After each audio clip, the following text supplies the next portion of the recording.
Hi guys, welcome back. It's your girl, Yummy.com. Thank you for joining me and staying tuned. I'm so glad you guys are here. Today we're gonna do another Tipsy movie review. We are going to be talking about, yes, Judas and the Black Messiah and Malcolm and Marie. As you can see, I had kind of a bigger dose today because it's a double feature, first off, which I am super excited about doing. It's my first double feature. And this one's a doozy. So both of these films are exceptionally exceptional, but they're very different. So, to start off, I'm going to talk about the one that is surprisingly less frustrating, and that is Judas and the Black Messiah. Judas and the Black Messiah is basically the story of a police informant, an FBI informant named O'Neill. Well, that's his last name.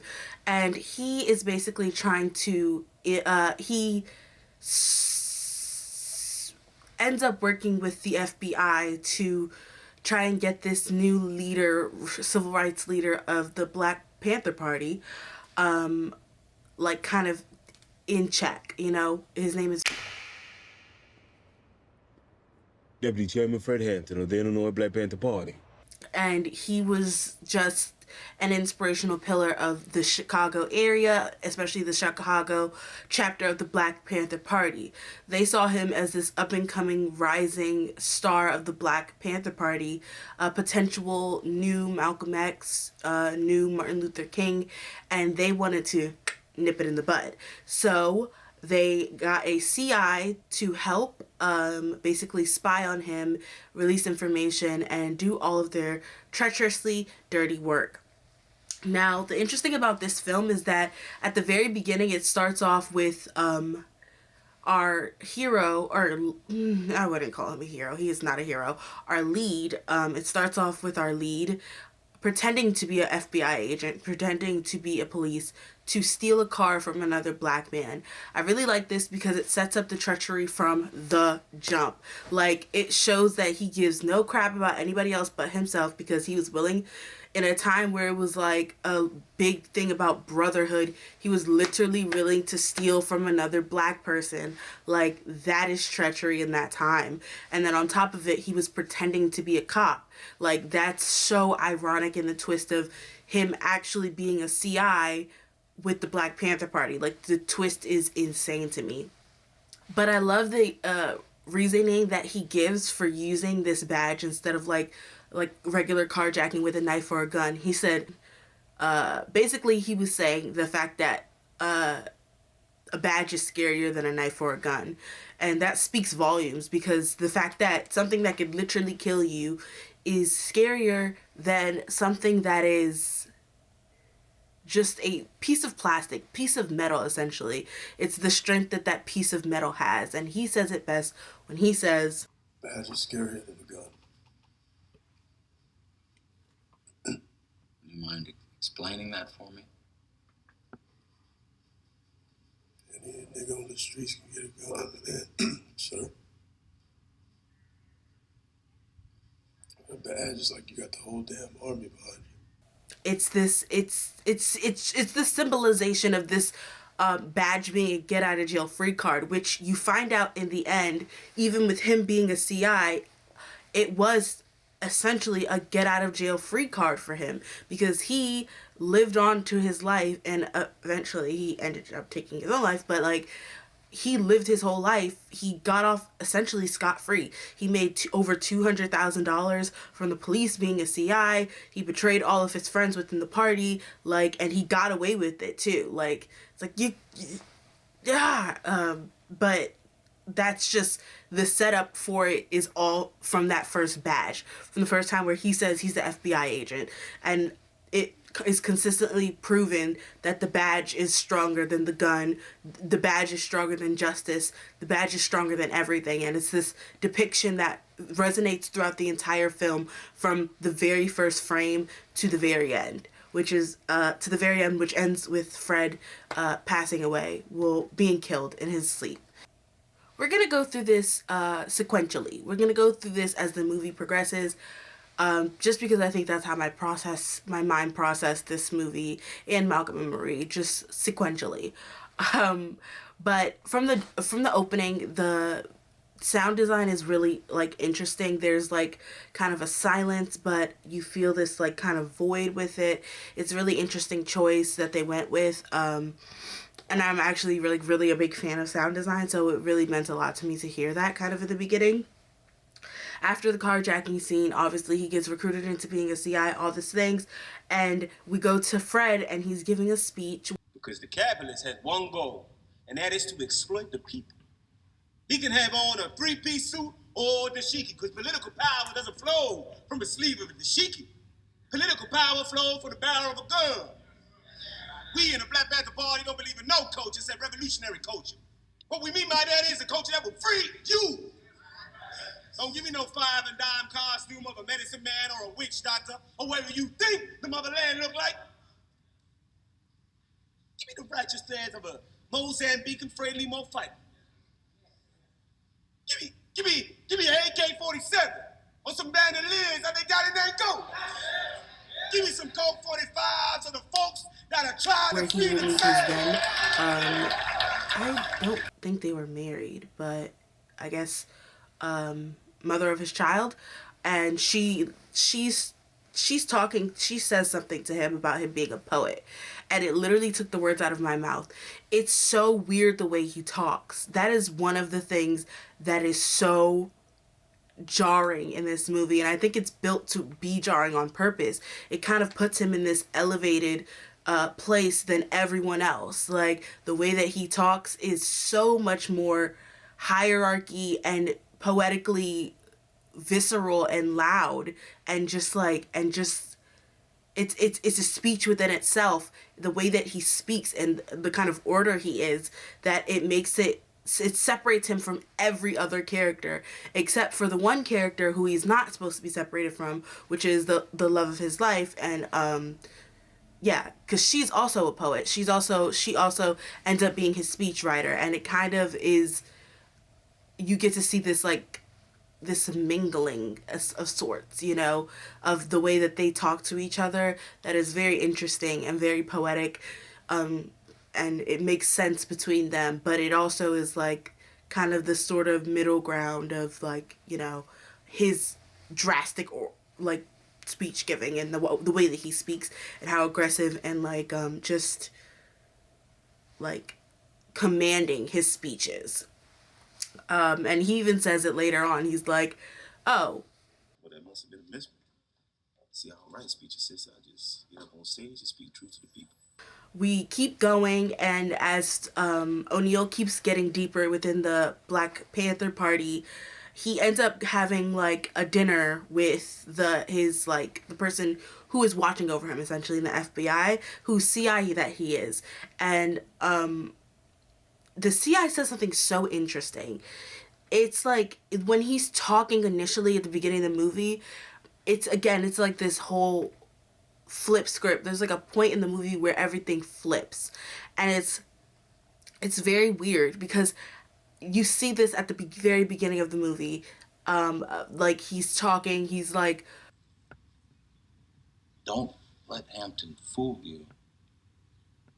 The Panthers and the Klan are one and the same. Their aim is to sow hatred and inspire terror. Plain and simple. Now, I'm all for civil rights, but you can't cheat your way to equality. And you certainly can't shoot your way to it. which is so interesting to me that he said that, because it's like the way that people justify things in their mind is insane. I guess because they both use violence, but I'm like, only one of them are being, like, only one of the groups are being actively murdered, like sought out and murdered. You know, so like that kind of raises a big distinction, but you see how it goes from that to where it goes at the end of the movie, where he's just okay with blatant murder of people who've done nothing wrong, and just with the craziness. You see the quick descent and the degradation of his morals throughout the film, which I think is really interesting because he's not an important character at all. Not that he's not important, but he's not a main forefront character at all. It's focused on these characters within the Black Panther Party mostly, and he is kind of a side character. But if you pay attention, you can see his quick descent into madness, and it's just so interesting to watch.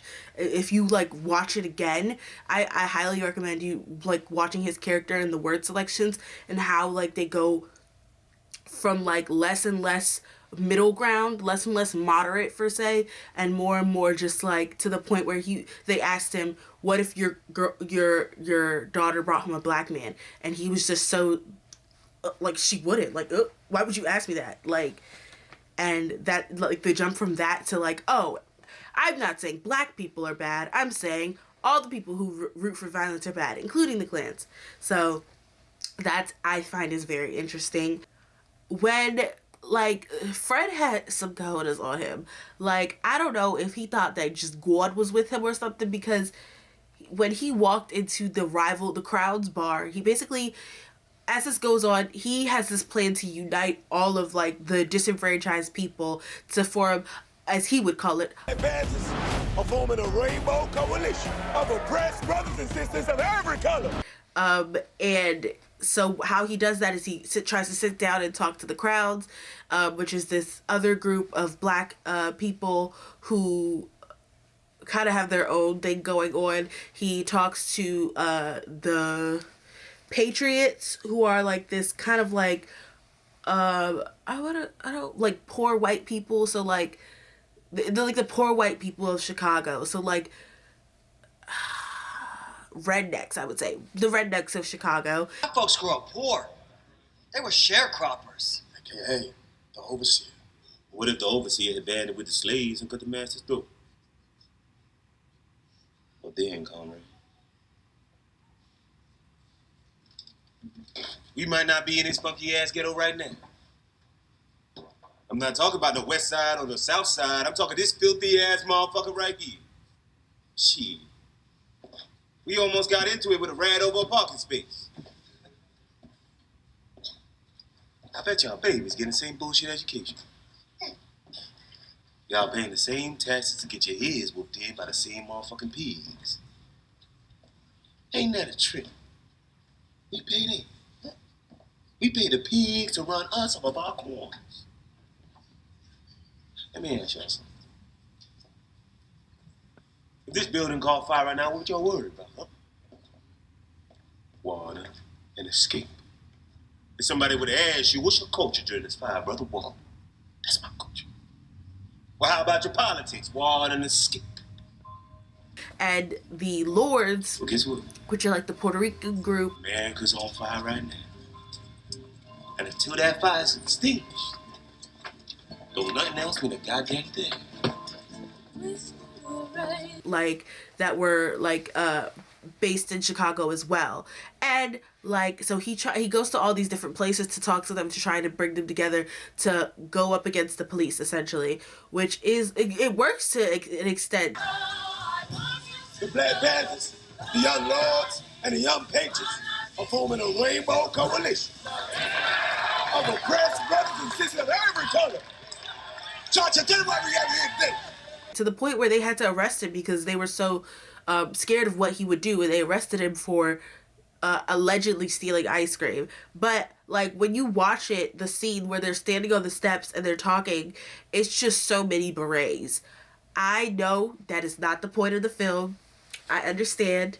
Like I also have a very big collection of berets. I don't have a black one, so I couldn't wear it today, but there's just so many berets. I'm like, why are there so... Was it? Was like berets it? But I find it very impressive what he did. Basically, he uniting all of these people, especially when he went into like the Patriots meeting. Oh dang! I was scared. I was scared than when he went to anything else, because the fact that he had the cojones to go into this all white, maybe all right meeting just to pitch them, hey, how about fuck the police? The police in his face. it's very John Mulaney, this whole movie.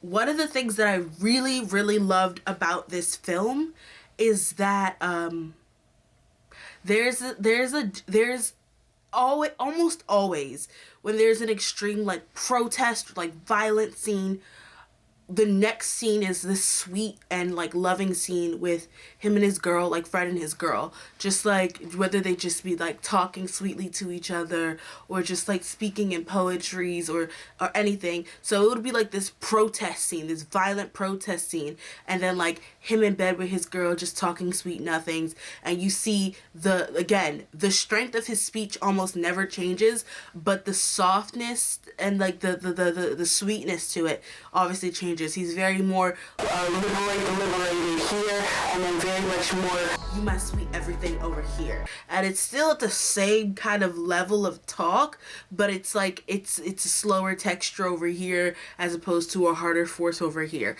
And it's really beautiful. I think that I love it because it's just, again, my favorite word, juxtaposition.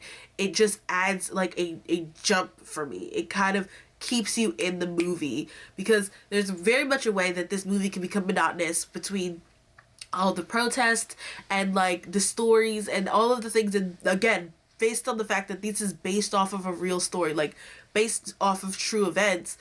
That's always hard because people can Google what happened. Like, people probably already know what happened, but the fact that you can keep people entertained by making these kinds of choices, these kinds of editing choices, it spices everything up. And that also has a lot to do with the music that is involved in it. So just the sound design and the editing, I put my hats off to that, because it really kept you in it. Like, when I was like feeling very riled up, like, yeah, liberate the people, all of a sudden he was just going to a scene where he's doing something very like quiet and undertoned, and it kind of like calmed me back down, and then it would and then it would start to build up pace again. So it would kind of like build up, go up, and then drop, kind of like a roller coaster, and it kept you on your toes, which I really liked.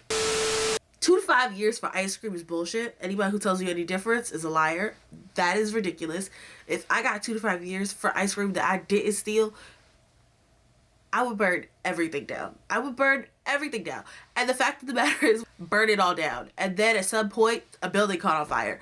What I'm learning is that I need to stop saying that, because every time I'm watching a movie and I say burn it all down, something catches on fire. So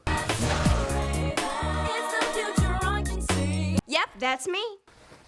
So after Fred serves his time, a lot of things happen. A building burns down. You see what a rat O'Neill really is. And Fred eventually ends up getting out of jail. And his, lady friend is pregnant. So they're like, he's like out of jail. He's on appeal. Like he's trying to get his case appealed or something. And they go to the headquarters. It's rebuilt, which is beautiful.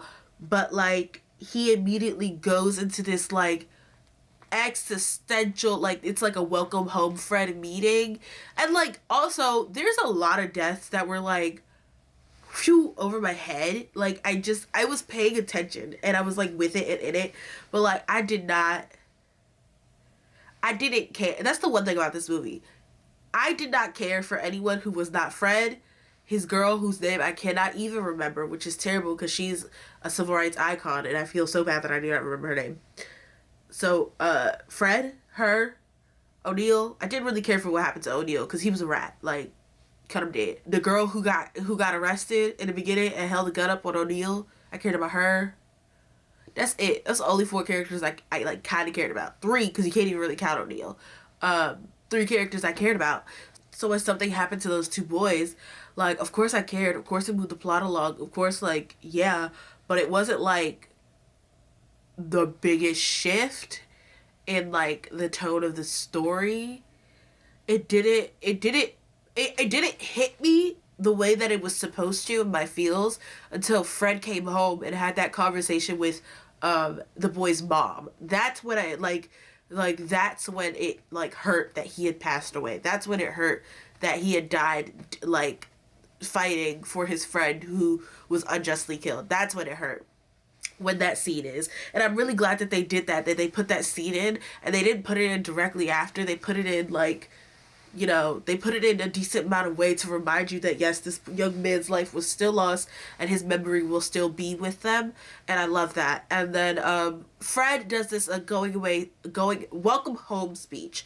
His welcome home speech is very empowering. It's the clips that they use from it's the clips that they use from to shoot the trailer, to do the trailer, because the speech is just so empowering. Like, Murder a liberator, but you can't murder liberation.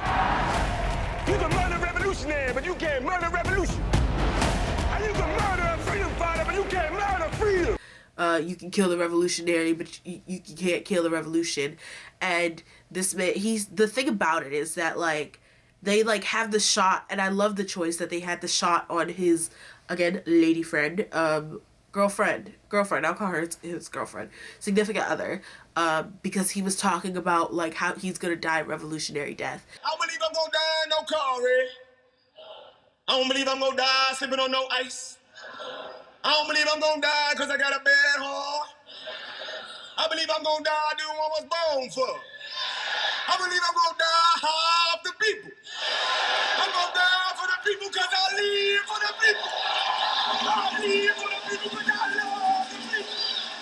And, like, and it's like she talks about it, and she talks about it literally in the next scene, but I also felt that too. I was like, this is, like, powering and impassioned, but because the camera is on her and you kind of see her reaction, yes, she, like, claps at the end, but you kind of see her face and her reaction to it, like, it hits so different. And I love that camera choice. I love that choice to go to her when he's, like, making this big speech about dying a revolutionary death, because she's currently pregnant with his baby. Like, it's so hard to fight for the revolution, and that's what makes her one of the strongest characters to me, because she was fighting for the revolution, fighting for the life of her child, but, like, also fighting for the revolution knowing that her husband or her significant other was the father to her child, was, like, hella willing to die. Like it's hard knowing that your child may never see his father, and unfortunately did not see his father,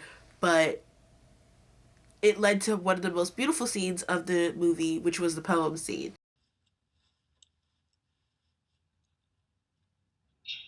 Like the masses, I was in awe when I first laid eyes on all the things you are. I heard that speech, and when that indent pierced your cheek, I knew we'd make noise. I thought it'd be in the streets. What magic a Philistine and a poet could create. A Philistine? You call it Philistine? Seriously, come up to me right now. The magic a Philistine and a poet could create. However contradictory it would seem that is fate.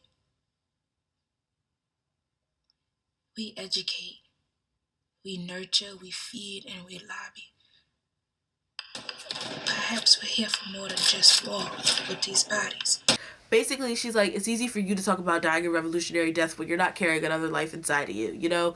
And you're making all these, like, grandiose statements, but, like, it's easy for you to do, and I love that. I love that she hits that point. I love that she goes into the poem, like, as she's talking about it. And maybe the fact that I'm bringing a child into a war zone, these aren't considerations you have to make. You get to go out there, talk about dying a revolutionary death and how your body belonged to the revolution because you don't have another person growing inside your body. It kind of shows the softer side to the revolution, like less burn everything down and more build each other up. And that was so important to me because even with Fred in the beginning, he was offering a place to learn, to help grow children, to nurture. Like, he wasn't offering violence straight out again. We learned so much about it being just the Black Panther Party was this violent, radical movement, like violence, radical, yeah, obviously violence by any means necessary, but it wasn't everyone who was like that, and it wasn't all of the people who were like that. And like it's so interesting to see these other parts of them, like building up schools, feeding children, trying to unite communities, no matter who you are, black, white, Puerto Rican, or Haitian. It don't matter who you are. You want hip hop Asian. So come on, come on. Sorry. Why was Lil Ray in this joint? I was so, that took me so out of it. Like, I don't have a lot of complaints about this movie. I really did love it. But I don't have any complaints about him as an actor. I think he's a great actor. But I'm just so used to seeing him and laughing that when that scene happened in the bar where he was like, he gave O'Neal the sedatives to slip to Fred, I just was like, what? I was so out of it. I was like, why is he in a pimp suit? It just reminded me of like Cat Williams in the Boondocks, a pimp named Slickback type nonsense. Now hold up, Slickback. No, that's a pimp named Slickback. That's what I said, Slickback. No, it's a pimp named Slickback. Like a Tribe Called Quest. You say the whole thing. A pimp named Slickback. Can we call you Slickback for short? No, nigga, I'm a pimp named Slickback. I don't know why, but it took me so left out of it. Like, I don't know. Because I'm not used to seeing him and not laughing. It's the same thing with like Key and Peele. Like, whenever I see like either of them in something, I feel like laughing, but I know I shouldn't. The way that it ends, I cried during the rain scene. The rain scene, essentially, so after she does this whole speech, they give Fred money. So the community gives Fred money to run away because his appeal has gotten denied. So he has to go back to prison, essentially. And what this entails of him going back to prison, the police get a call from J. Edgar Hoover, the little bitch, and he's like, prison made Huey Newton a celebrity. It made Eldridge Cleaver a best-selling author. Prison is a temporary solution.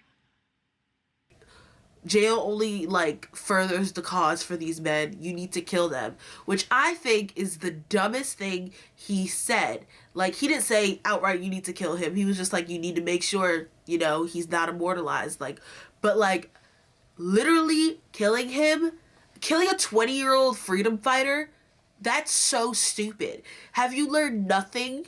Like, it just is so stupid to me. It's like, why are you so dumb?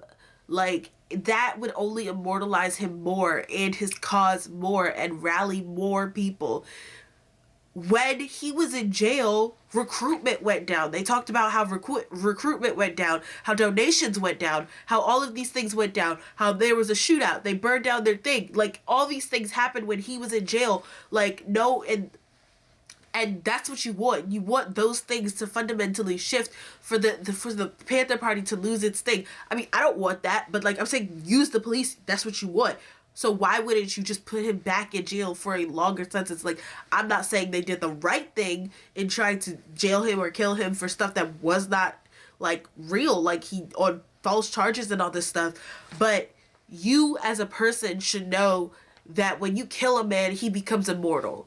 Like, you killed Malcolm X, he became immortal. You killed Martin Luther King, he became immortal. These are people that we read about in history books now because you slaughtered them. You slaughtered them, and they were freedom fighters. And when you slaughter someone that people care about, it's not gonna rock, sis. It's not gonna rock. They turned him into a song that they sang during protests to burn your police stations to the ground because you shot him in his sleep. That is what you created. You created your own mess, now lie in it. And it was so sad and disheartening that he was shot dead, like in his sleep. Like, it was so wrong. And I was even more pissed because O'Neal got away with all of it. Like, real Judas here. This is literally Judas and the Black Messiah. Like, this is Caesar and Brutus, Jesus and Judas, backstabbers do this. Forgive Father. And then after all of this is happening, it ends. It ends very abruptly. They talk about the court case that they had against the FBI and the FBI, the police department, Chicago Police Department, and they were asking for like 47 million or something for the thing, and they only got like 1 million for the settlement after an 11-year court case for a man who was shot in his sleep. Like, are you with witnesses? There are witnesses. You're out of your freaking mind. You're out of your freaking mind. The court systems are rigged. Lord Hill said it best, okay?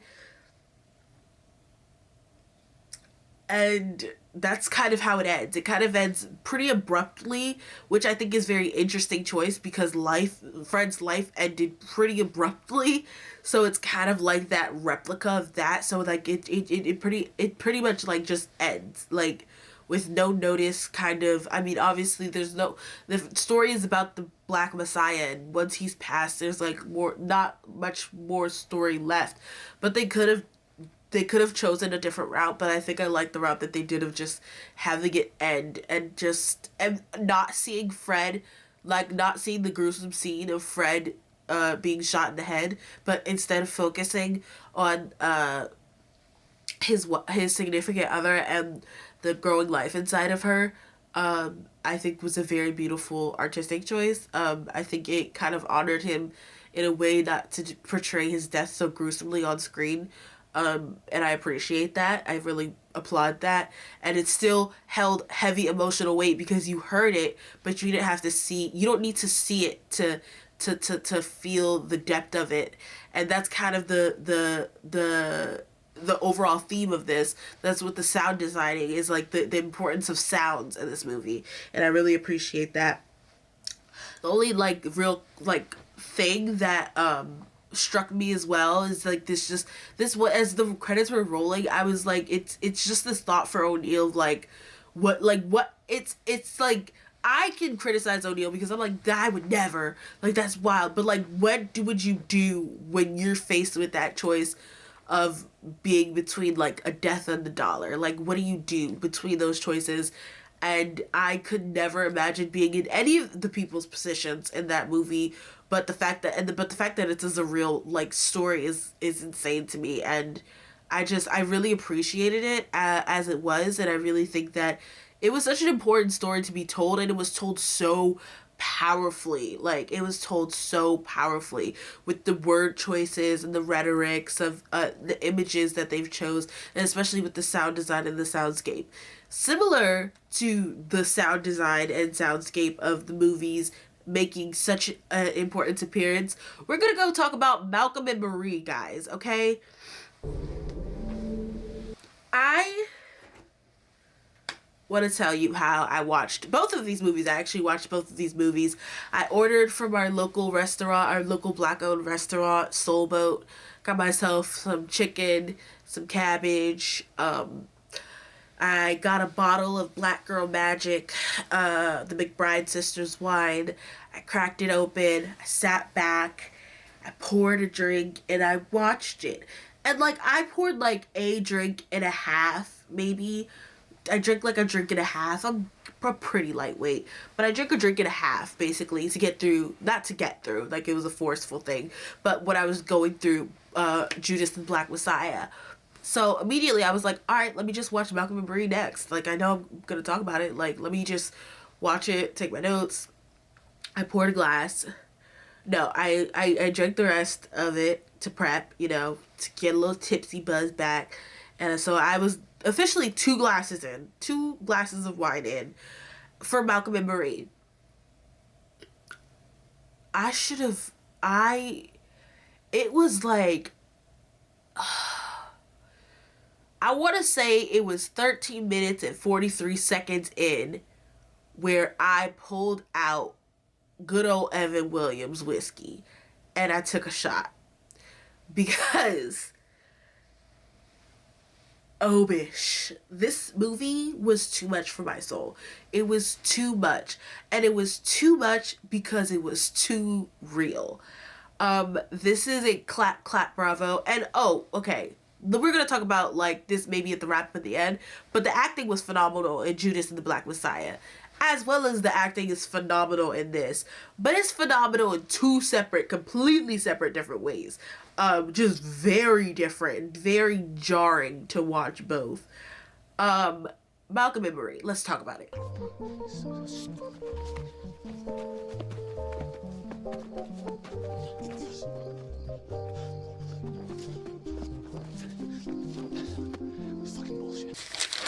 I took notes because I took a shot and I was like, I anticipate more shots going down my gullet.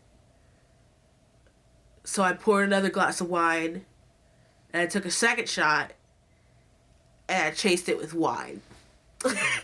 And then I brought out my notebook because I wanted to take copious notes about this. We are just like Judas and the Black Messiah. We're going to go sequentially, like through the movie. The setting had me hooked from the jump. Again, sound design was beautiful. It was kind of silent, kind of eerie, and this empty feel that was mimicked in the end of the movie as well. That it was really interesting. I really liked it. It starts with the car pulling up, and it's all set in this house. This house automatically kind of grabs your attention and plays its own little character in personifying like how like filled with junk but empty it really is. Like how opulent but like empty it is. I like the word opulent. So the house immediately got me. It was beautiful. It was the fact that it shined in black and white immediately got me.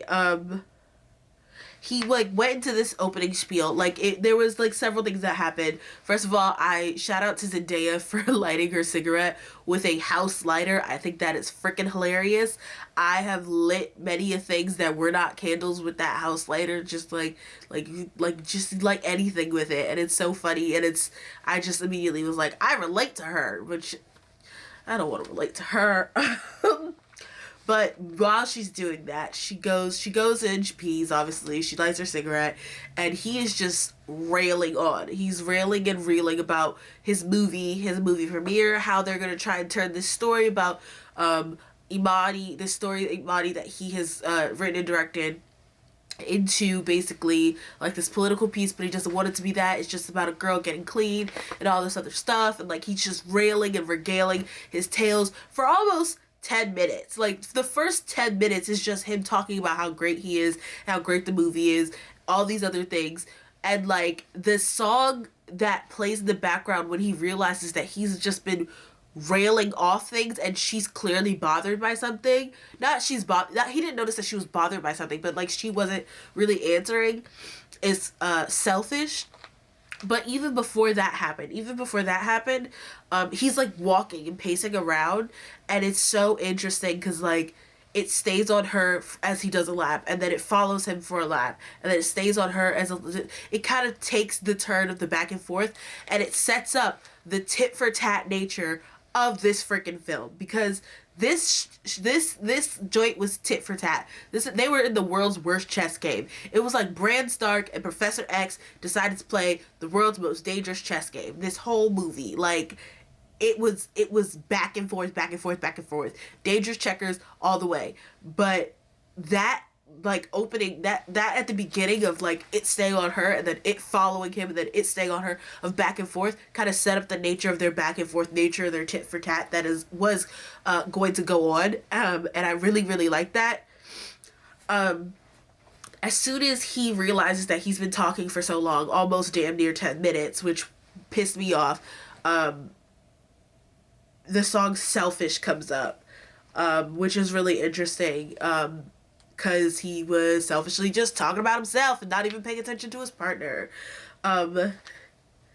He made a statement in his rant in the beginning, and the statement was, I'm going to read it out verbatim. I'm not an elitist. I'm not trying to make a film for three people in my media studies class that I respect. I think that quote is so freaking funny because this film is going to be a film that is analyzed in a media studies class. Like, I have no doubt in my mind. The scene choices and the dialogue choices and the vague nature of it all just screams Cinema 101. Like, it screams like media studies, the art imitates life type stuff. It feels like a movie that I absolutely watched in my media studies class in college. So the fact that he went out his way to say that is hilarious to me. When they got into their, like, music sets up a big part in this thing. Every time the music is super prominent, it's kind of like a signaling that a next part of their chapter, the next chapter of their fight night will commence. So the song is Selfish. It's basically him talking about, like, oh, he's trying to, like, get it out. Stop. Everybody, first of all, I wanted to say this at the very beginning. Everyone who's like, oh, Zendaya is too young for this role. The age gap is so difficult. No, it's not. We watch Disney films where Flynn Rider was like 26 and Rapunzel just turned 18. Like, why are we now having a problem with, like, the age gap between people? And also, she's a grown woman. She's my age. Like, you think, what? Like, first of all, did you watch Euphoria? Like, why you have a problem with this but not Euphoria? This is a lot less raunchy than Euphoria. There were no nipples in this. Well, it was a couple nipples. It was poking out, whatever. But you know what I'm saying? Like, you clearly have a problem about the wrong thing. And she is so talented of an actress. It's not about age. Like, it's about how she portrays the character. And she portrays it exactly how I would want that character to be portrayed. So I think that is a stupid argument. And if you have that argument, leave it at the door, because we don't have time for it. Back to what I was saying, though. The first argument is basically about how he didn't thank her in her speech, which is going to roundabout, again, everything in this movie, everything that happens at the beginning happens at the end. It's kind of like this circular motion that this movie is, which is kind of funny because the house seems also like it's also kind of circular. So basically she's like, oh, you didn't thank me in your speech. That goes on. He's like, oh, why were you upset about it? I already apologized for it, blah, blah, blah. They go back and forth. And I was like, okay, yeah. I mean, if someone didn't thank me, if I was under the impression that they're married, they're not. But if it was like my boyfriend, like say my boyfriend of like a couple years, like was like, oh, you didn't thank me in your speech. I'm like, I don't know you. Like I'd definitely be like, I don't know if we're going to be together next month, sir. Back up. This is my award. It's my time. But the fact that he based it off her life, which he denies, which is a lie. But it's not just about you forgetting to thank me, Malcolm.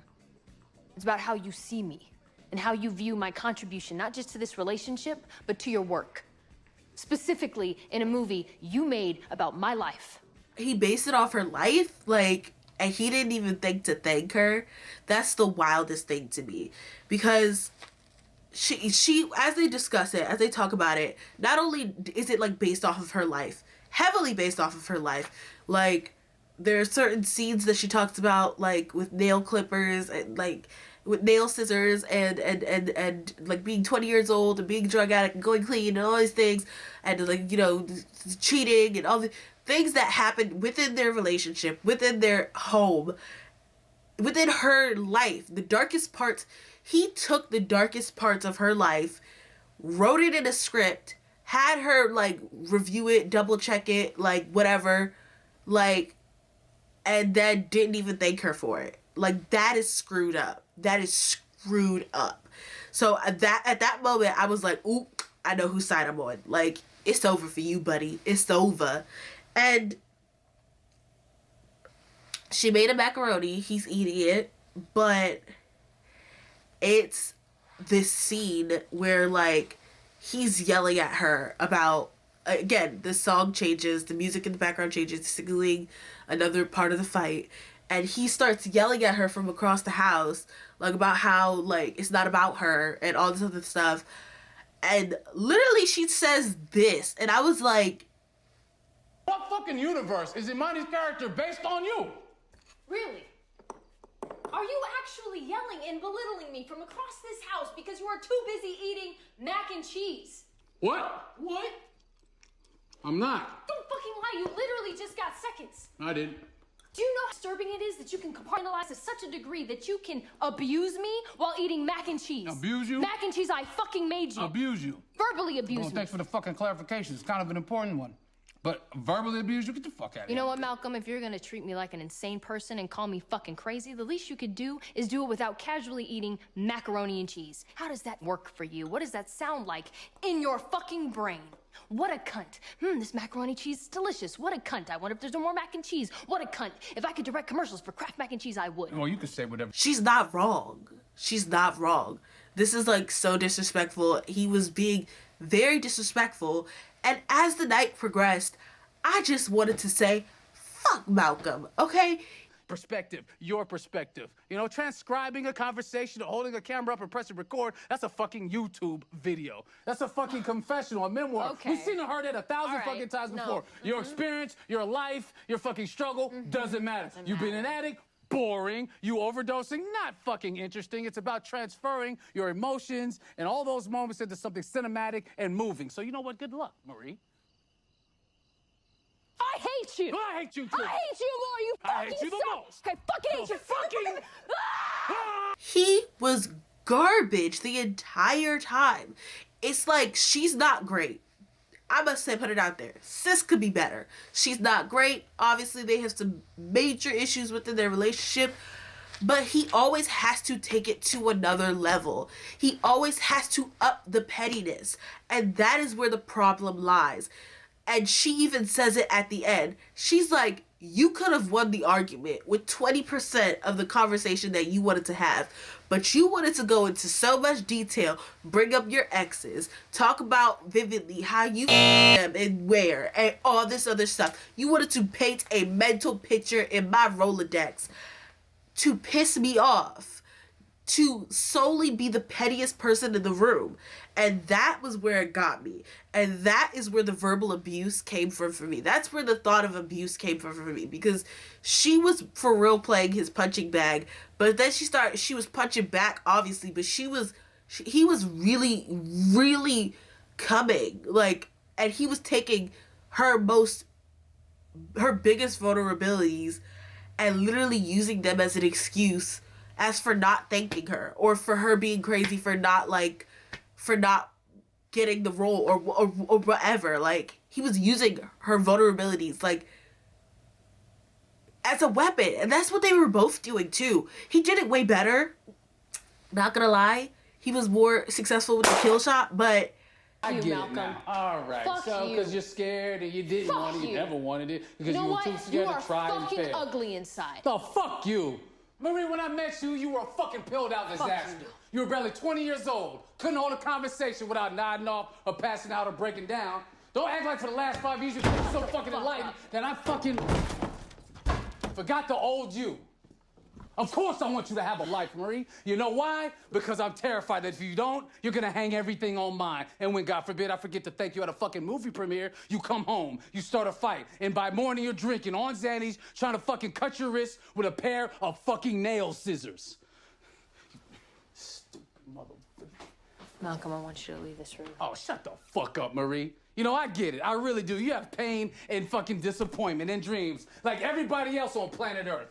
they were both like weaponizing each other's most vulnerable parts, and it was sickening to watch. Like, it was so sickening to people who were to see people rooting out the most rotten parts of you and just holding it over your head like a noose, like a guillotine. It was just insane to see. What I'm saying is you spend your entire life catering to the feelings and the whims of literally everyone but me. Agents, producers, crew members, actors, fucking fictional characters get more respect and empathy from you than I do. And that's what's so odd about this whole fucking situation, because I get it. Taylor is wonderful in the film, but when you get up there and you talk about her ability to breathe life into the character of Imani without ever mentioning that if I didn't live my life, she wouldn't exist, It's kind of fucking weird. 10% of people. You know what's bullshit? What's a fucking cop-out, Marie? Is you acting like my work is so fucking suffocating that you can't even breathe, that you don't have any fucking space. I mean, look around. Look at this fucking house the production company put us up in. Pick a room. Get to fucking work and stop blaming me for your inabilities to get your shit together. I checked you into rehab. I went to group therapy with you. I've been with you. The writing is amazing and the acting is amazing. That's very clear because the writing was, again, this like grandiose, like a lot of grandiose speeches. Everything was written in chunks. You see it? It was like a chunk of like dialogue, like talking, chunk of dialogue, back and forth, chunks of dialogue, which is really hard to make feel natural, but they somehow did. And the thing about it is, the thing that bothers me so much about this movie is that they acted it so well, too well. I feel traumatized. Someone was reading my childhood diary. It was just they acted it so well that it was scary, and that's kind of the thing. One of the things that like made my heart itch. I don't know why I wrote this, but I said when a muse turns. He essentially used her as a guiding light for his work, as a piece. He even admitted that the work would not have been as good without her, and she was like his muse for it. But it turned ugly, and I think that when you put someone to paint on a pedestal and turn it into your art, there's no safe bet as to how the outcome will be with that person. The scene that disturbed me the most was the bathtub scene, because she was sitting in the bathtub and he was hurling all these disgusting insults at her, left, came back, and then tried to turn those insults into I love you, and it was just the most disturbing and distracting thing. It reminded me of that episode of like Love Taps from a Different World where you learn that beating your girlfriend is bad. Basically, as we were going through this story, like she brings up a plethora of issues that she's had with regards of this movie. And one of the most valid conversations that she talks about is that this was her story. As much as he says that, oh, it was Kiki and Tisha and JD and St. Louis and Tamika from down the lane. Like, no, it was her story. A 20-year-old drug addict who was trying to get clean in a relationship with a character who was just like you, but white. Like, it's, hello. Like, duh. That's what it is. It's genuinely that. But the issue is that she talks about this point that it's her story, it's his writing. She stayed up reading drafts of this script, helping him tweak it, helping him authenticate the voice for it. And he got this mental release of letting his art and his story out into the ether, but she did not. She didn't get that because she wasn't a part of it. She didn't get any credit for it. She didn't get to act in it. She wasn't even thanked at the premiere for giving him her story. And that is the root of this issue. That is where it comes back into a circle, and it ends after all of this, after she acts out the scene for him and he realizes that he fucked up. I've stolen from your mother. You know what the fucked up thing is? I don't even care. I don't mind. Because I deserve it.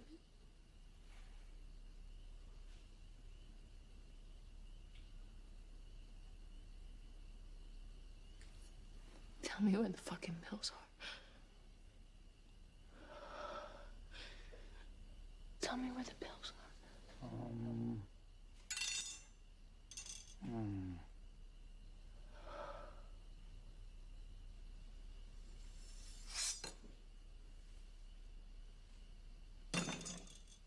And that, Malcolm, is what authenticity buys you.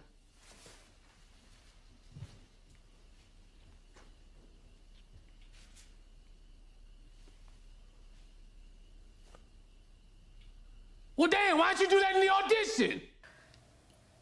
And there's some really funny lines. Again, like, the writing is great, so, like, it's very serious and very, like, back and forth, but there's also some really like funny lines that they have, like talking about when they're about to get married and divorced a couple times or whatever.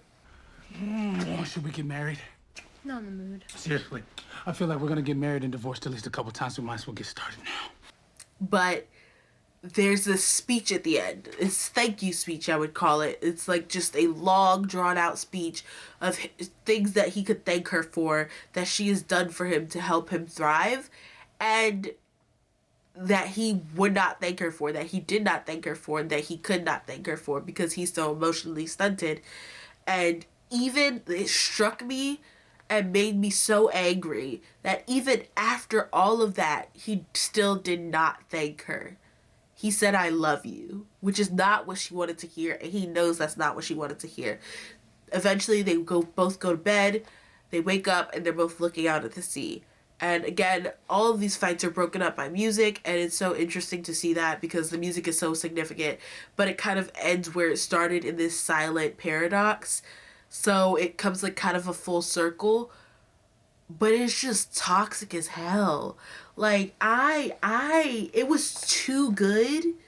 It mentally, like, it scared me mentally. Like, I'm not gonna lie to you, but it was so good in the way that it was acted, the way that it was performed, in the way that it was shot. The lighting choice of black and white was so beautiful, and it kind of like, again, puts into this narrative of back and forth of like things not just being black and white, because you can be on one person's side and not the other person's side. Like, personally, I'm on Marie's side.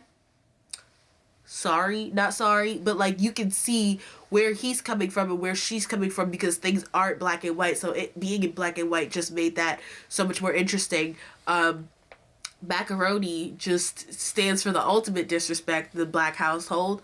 I don't like how she made it. It's nasty. Sorry, it's nasty, Zendaya. Don't make your mac and cheese like that. But yeah, I think that what makes this movie so good is the same thing that makes it so traumatizing. It is well written, it is well acted, but it is a little too close to home. It is just a little too well acted and a little too well written, and I think that is one of the things that gave people like trauma from watching it, because they saw the worst parts of their relationships replayed on a screen by their favorite actors. So with that being said, we rate things here on Tipsy Movie Review with drinks, and for Judas and the Black Messiah, we are going to rate it a nice glass of red wine. It's a red wine movie. It's a watch. It's ironically not as traumatizing as it was to watch Malcolm and Marie, but it is sad. It's because it's a real life story and it doesn't end happy. So it's very sad, but it's very well written and it's very well acted. Keith Stanfield did an amazing job, and I will watch anything with Daniel in it. I love him, and like his accent, I didn't catch a lick of his accent, which is very surprising because I feel like in everything else he's done, I've caught him saying like one or two things Britishly, but I guess maybe because his speech was so defined in this that it was hard to catch his accent. But yeah, so it was acted beautifully, so I give it a red wine. For Malcolm and Marie, straight up bottle of tequila. That's all you can do. Just a bottle of tequila and a prayer. That's all you got, because you will relive your worst nightmares, the worst parts of you, and the worst fights you've ever had with your significant other while watching this. I don't know why people were like, I'm gonna watch it on Valentine's Day. Why? Do you hate yourselves? Do you hate your relationship? It's just a big question. Thank you for joining me. I'm Yemi.com. Don't worry, I will be back, so stay tuned.